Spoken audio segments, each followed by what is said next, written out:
122, I mean. Where that pond is. Yeah. Time you leave, quarter to. And he's got his own private airfield there too. Yeah. They fly ultralight airplanes out of that Yeah. airfield. Yep. He's come over to my house with his ultralight and it moves so slow. And when he gets over to my house, he'll dip his wing at me, let me know it's him. Yeah. If you have a Bible and find it helpful, please turn in it to Luke chapter 9. This is where we're going to spend our time today. And I think it's a good thing as we start this new year to take a look at this person in whom we've trusted our whole being. When you think about the gospel and you think about the message of the gospel and the fact that we in this room have come to entrust our destiny to this person, Jesus. I mean, we literally have said we're going forward in life now, and we have come to the place where we just entrust our whole self to you for whatever the outcome of our life is going to be. That's a big thing.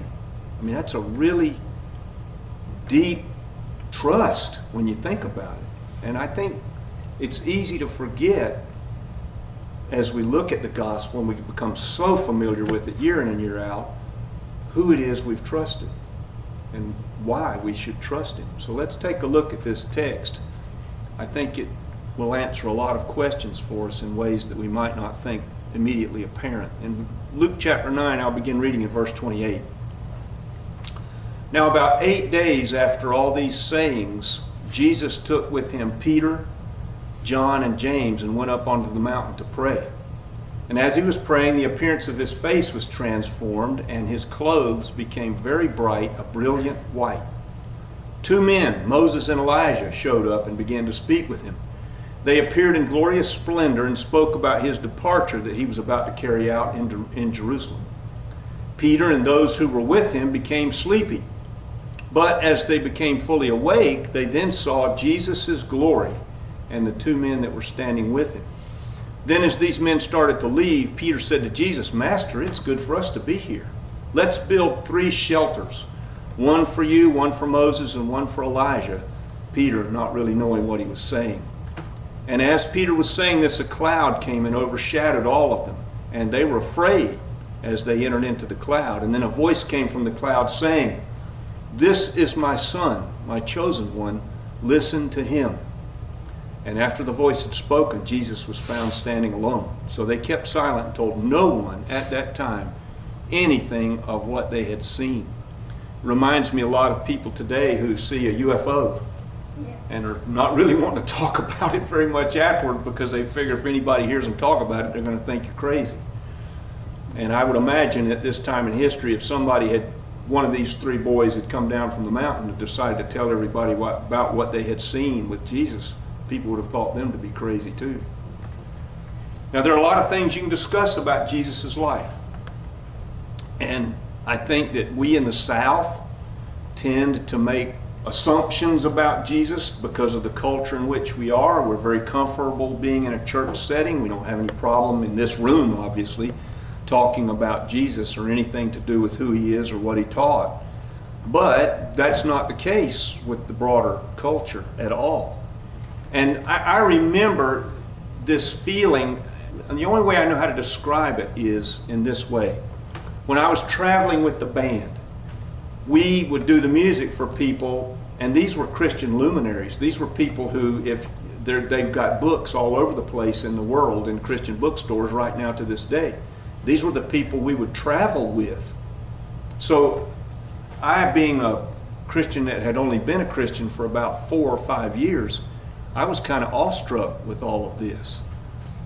And I remember that these people would speak. Now, you may not be aware of this, and if you've never traveled as an evangelist, you're probably not aware of it. But you know, the evangelist travels typically with about a dozen sermons total. Did you know that? No. Absolutely. If an evangelist comes and shows up in Jacksonville, Florida, and they do a crusade, or they have a speaking engagement there, they'll do the sermon, then they'll travel to Wisconsin and do the same sermon. I mean, it's just a That's why you notice a lot of these evangelists, they got nothing in front of them, no podium, no nothing. Because they've only got about a dozen sermons. And they're using one sermon for 2 or 3 years as they travel. Well, I would listen to these people night after night after night. Now, I got so familiar with the sermons, I remember we would sit out there and talk to each other and they'd say, listen, he's fixing to go into Mary. I mean, we knew where they were headed. But what struck me was, and I don't know if this is anybody else's experience, but it was mine. Here I am, I've said yes to Jesus, I'm a believer, and I would hear the speaker speak, and every night I would want to run up to the altar. Now, what was that about? Was it because I had some deep sin in my life that needed to be worked on, or was it that I was not really born again, or I'd not said yes to Jesus, or there was something deeply wrong? No. It was just a feeling that comes over me when I hear somebody in that setting. I was listening to the same talk on a Tuesday night that I'd heard on Monday night, that I'd heard on Sunday night, that I'd heard on Saturday night, same person. And yet still there was this sense. So this is what I'm getting at. It's almost like we become, in a sense, desensitized to who Jesus really is. We forget the incredible thing that we're saying yes to when we come to Jesus. These boys got to see him as he really is. I mean, we just can't capture that. Now, part of the reason that this is so important is because as we become born again, if we remain in that initial state, then we're going to wither as a believer. If we're not growing in our understanding of who Jesus is and what is it about Jesus that we would believe him. He said this in John 8. Now think about this. If you heard somebody say this, just stop and think what your reaction would be. What if I did it? I mean, there's a good example. Jesus comes before a crowd of people and says, "Who of you convicts me of any sin?" Now what if I said something like that? I mean, you just think something was wrong with me, right? Now think about the people who were there. Most of them, this is a small region of the world, small communities. Most of these Jewish people who heard Jesus had known something of Jesus since he was a little boy. They'd known him. They knew his family. I mean, the Jews in this particular instance in John 8 even said that. We know who your mother, we know who our mother and father is, insinuating that Jesus didn't know who his dad was, right? So there's this small community, and Jesus stands in front of them and says, "Who of you can convict me of any sin? Raise your hand." What is this person? And then he says this, "So, if I'm telling you the truth, why don't you believe me?" He says the same thing to all of us. If Jesus is telling us the truth, how come so many don't believe him? So I learned 2 things from this. One, I learned that Jesus is completely unique in all of human history. Who of you can convict me of sin? Man. And then if his claims are true, why is it that so many don't believe him? What's going on? Now I'm going to say Jesus, the thing about Jesus that I find so engaging is when you read the Gospels, you're seeing a person that does not allow you or me or anybody to read him in a neutral way. We can't look at Jesus' words, his sayings, or any of that and remain neutral. There's going to be a reaction to Jesus. There always was. People wanted to kill him. People wanted to come up and be part of his group, or people wanted to run away from him. People wanted to see him do something amazing, but nobody just walked up to Jesus and just kind of turned away and moved away like you would with somebody in the mall or someplace in a crowd that you don't know. That never happened. So he places people into a position where they cannot exercise the mental gymnastics to set everything he's saying aside. You can, but they won't work, because there'll always be something of what Jesus has said that remains with us and bothers us to a certain degree. We're good at that, though. We are good at placing ourselves mentally into a state where we can create a place of rest for ourselves in the face of Jesus, but that's a really dangerous place to be. I mean, if we can look at what Jesus is saying and just find ourselves completely at rest in it, I'm going to say there's something going on that shouldn't be going on. This text follows the Sermon on the Mount. That's very significant. It follows the feeding of the 5,000. That's very significant. So what are we seeing revealed in Jesus when they see him transfigured on the mountain? And when he challenges the Jewish crowd and says, "Who of you convicts me of sin?" What is it we're seeing? We're seeing purity. Now, you and I, we don't know any. I don't mean this to be rude or anything. We don't know anything about purity. The best I can say of Rip Snow is, here's the list of things I don't do. If I'm going to talk about purity in myself, the best I can do is show you a list of things that I no longer do or don't do, places I don't go, things I don't watch, things, whatever, you name it, things that I avoid. Jesus didn't talk like that. Jesus' purity is something that is an essence. It's an attribute. It's who he is. I mean, you think about this picture where the clothing and everything becomes so bright that it's a brightness that can't even be described. They call it glory. I've never seen that, have you? I don't even know what that looks like. But that's who he is. They're seeing Jesus in this moment for who Jesus is in his essence. That's what the meaning of all that is. He's totally unique in all of history. Now think about it. Buddha couldn't say what Jesus did. Siddhartha Gautama couldn't say that. Lao Tzu, wise person, Confucius, you name them. Muhammad, none of them could say this.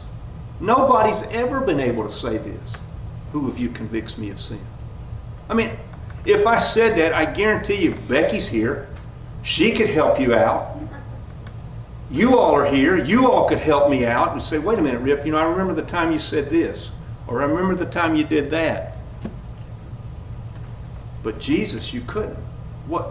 These people knew him. And they're the 12 disciples. They knew him. Nobody could raise their hand and say, "We remember when you did X." Without that purity, a couple of things show up in our lives. Number one, we wouldn't know what impurity is. If you don't have a standard of purity to look at, how do you know what's pure? And the second is, we wouldn't be able to trust him. I mean, if there were any flaw found in Jesus, how could we trust him? Look at the way we're trusting him. We're saying, throughout our lives, as we go forward in life, we know we're going to leave this world as a mortal human being. And we're entrusting ourselves to you in our mortality. I don't trust anybody in this room like that. So, this essence of purity is something that is so different from you and me and anybody else we know. I remember a few years back, I don't know if you remember this, there was a rape case that was settled and brought to it was national news for weeks. There were these 4 lacrosse players at Duke University. Everybody remember that? Yeah. Right, they were accused of rape. That's a terrible accusation, and of course, rightly so. In our culture, if a woman accuses someone of rape or someone's of rape, we are going to check that out. We're not going to just say, "Oh, wait, you don't know what you're talking about." She probably does, and so we're going to check it out. Well, they checked it out. These 4 boys' lives were ruined. And then it turned out the whole thing was made up. But that wasn't the part of the case that struck me. I watched parent after parent after parent in an interview about these 4 boys and how terrible all this was. They got kicked out of Duke University, lost all their scholarships, everything. Bad. But not one parent said, "I wonder what my son was doing in a frat house with a prostitute." Not one person asked that question. Why? Because we're not pure. And we all know it. And so there's a sense in which we're willing to look at that behavior and only look at the things that cost those boys something and not look at why were they there in the first place. I mean, I think about it from the standpoint of our own son, and I'm thinking, what are you doing in a frat house with a prostitute? That'd be the first question I would ask. But none of these parents raised that point. So you can see that there's an aversion in us to this notion of Jesus' purity. If Jesus were to walk into this room right now, it would not be comfortable for any of us. None of us. As much as we love him and as much as we are thankful for the forgiveness he offers, his purity is just so powerful and humbling that none of us would be comfortable if he were to walk in. And yet, if we're being honest, he's here now. We're going to walk out with him. His purity is the essence. You and I have to be, just like we looked at in Sunday school, we have to be taught what purity is. Jesus didn't have to teach it. He's the teacher. He didn't have to be taught what purity was. We're told, resist the devil and he'll flee from you. What did Jesus say about the devil? The ruler of this world comes and doesn't find anything in me. Well, he finds plenty in me every day. Here's what Augustine, one of the beautiful aspects of the master's program is I've been able to read these people from the ancient world of Christianity, from the first few centuries. And this is Augustine. He was around in 325. That's pretty soon after all of these events took place. I mean, he probably had grandparents who knew the apostles. Think about that. He says this, I place myself behind myself all the time. Now, is that not true of every person? Do you and I, maybe I'm the only one, when you're doing something, do you not kind of see yourself doing it? You're kind of aware of it, right? You're aware of your hand motions, you're aware of, it's rare that we get so engrossed in what we're doing that we forget ourselves completely. That's rare. Most of the time we have a consciousness of it. He says, you took me from behind myself, speaking to God, and put me in front of myself. And I looked back and I was horrified. Augustine says this, think about our own selves here as we sit here today. He says, there's a love in me that loves the good. I think that's a love that all of us have. God, we're made in God's image. There's a part of us that loves the good. He says, there's a love in me that loves the evil. I think that's true too, if we're really honest. And then he says, the best thing I can say about myself is there is a third love I find in myself that looks at both of those other loves. I have a love in me that loves the good. I have a hate in me that hates the love that loves the evil. And that third person is the Spirit of God living in us. Apart from that, I don't know that we would even know anything of purity. And this person that we're entrusting ourselves with for our eternity gives us himself as that example of that purity. I can trust that. We can trust that. None of this conflict that Augustine talks about was in Jesus. None of it.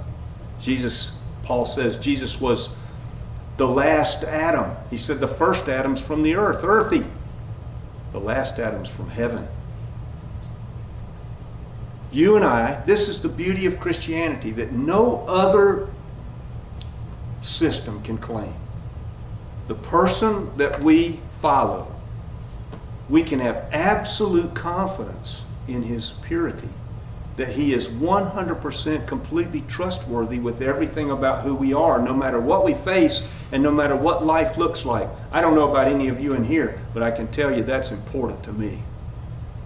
That I have somebody in this world that I can trust like that. Never, ever is there any mix of motivation in him.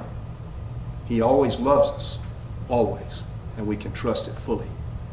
I don't know where everybody is today, but if I said anything about which